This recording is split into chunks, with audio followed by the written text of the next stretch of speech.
This is the PKF Texas Entrepreneurs Playbook. I'm Jen Lemansky, and I'm back once again with Carlos Gomez, a contract compliance manager here at PKF Texas and one of our approachable advisors. Carlos, welcome back to the Playbook. Thanks, Jen. As part of contract compliance, I know you guys deal with all sorts of contracts. One of the hot topics these days is the name, image, and likeness information that's come down from the Supreme Court, or NIL is what I know a lot of people call it. So what are you seeing in that space, and what do either accountants or people need to pay attention to on that?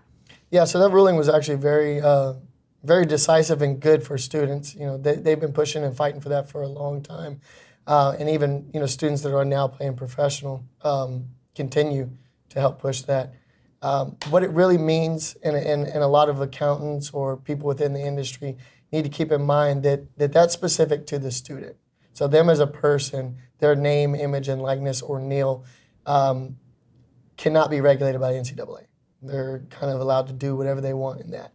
But what they need to do to protect their clients, if you're a bookkeeper or a tax preparer or just a business advisor for those types of students, is that they've got to try to disassociate themselves from the school or any other institution, whether it's high school or college or whatever, that they're not selling that brand on top of it.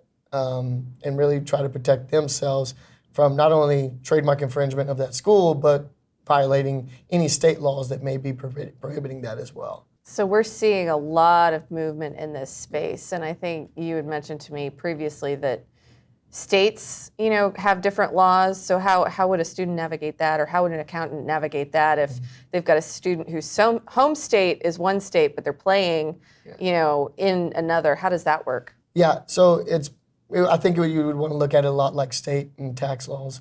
Some of it's going to be intermingling, weather presence, where like as an athlete, say they come to another state or a city to play a game, that income comes subject to the state there. I would look at it the exact same way, but obviously keep your residence as a bigger concern. I'm sure there's going to be ways around it, and I'm sure there's going to be difficult conversations that each government's going to have in order to make those push. And so maybe some states will have sanctuary laws where they're not allowed to extradite on certain things or tax based on other bases, but that's all going to change. So I think it's really going to be important just to keep all the data. Yeah. Right? Try to understand, protect yourself as best as you can to operate within that state and how that school expects you to. Get the agreements reviewed by the legal team at the school, and just really monitor and keep track. So if you've got to pay taxes or you got to decline a relationship, then you can make those judgments if it comes to it. Perfect. Sounds like there's a lot more to learn and a lot more to talk about. Yes, ma'am. Perfect. We'll get you back. Thank you. This has been another Thought Leader production brought to you by PKF Texas, the Entrepreneurs Playbook. For more information about this and other topics, visit pkftexas.com/contract compliance. Tune in next week for another chapter.